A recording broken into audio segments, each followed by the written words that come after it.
Dhumravarna is Ganesha's eighth and last incarnation. He slew a demon named Ahamkarasur. The demon has other names such as Ahantasur or Abhimanasur. He embodied evils of ego and pride. He was born out of a sneeze of a self infatuated person. Once Brahma called the sun god, rewarding him with the rule over karma.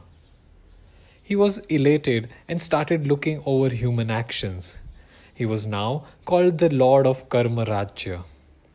The sun could feel the power racing through his blood. This feeling consumed his mind.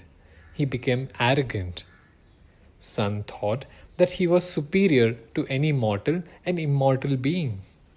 At that very moment, he sneezed, and his prideful thoughts were so powerful that they came together and took the form of a giant demon. The demon took shelter under sage Shukracharya, who preached demons. Shukracharya named him Aham and taught him many demonic rituals. The sage had seen Ganesha annihilate many of his disciples over the years, so he advised Aham to perform penance for Lord Ganesh. Aham completely devoted his time to please Ganesh. For many years, he performed austerities in severe conditions. Ganesh was satisfied with his devotion. He asked Aham for a wish. Aham asked for immortality and sovereignty over the three realms. Ganesha granted him the boon. When Aham came back to the hinterlands, Shukracharya was overjoyed to see his plan working. Shukracharya made him the king of Asuras. Aham ruled from the city of Vishapriya. Later, he was wedded to Mamta, the daughter of Pramadasur. Mamta was known as the goddess of motherly love. They had two sons, Shrestha and Garva. Acting upon Shukracharya's advice, he conquered all the three worlds. His rule created turmoil in the world. And just like the sun, this wind made him arrogant. He thought that he was a supreme entity. Ahamkarasur turned a blind eye to all the crimes he was committing and shut down every voice of protest.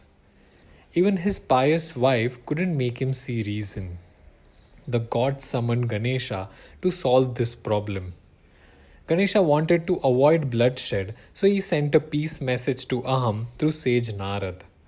The message read that Ahamkarasur should step down from his rule and end the violence over innocents.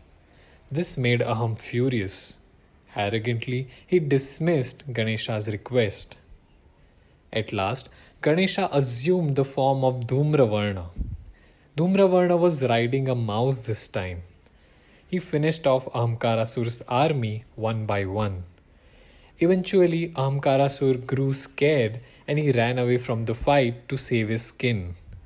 Once again, Lord Ganesha saved the day. Dhumravarna means one with a tawny color or a smoky color.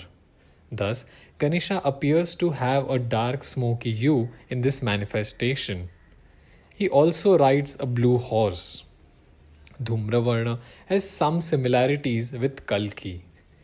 Ganesh Puran and Mudgal Puran say that Dhumravarna will return as Dhumraketu at the end of Kali Yuga. Along with the Vishnu's avatar Kalki, he will destroy Abhimanasur, the symbol of pride and ego in humans.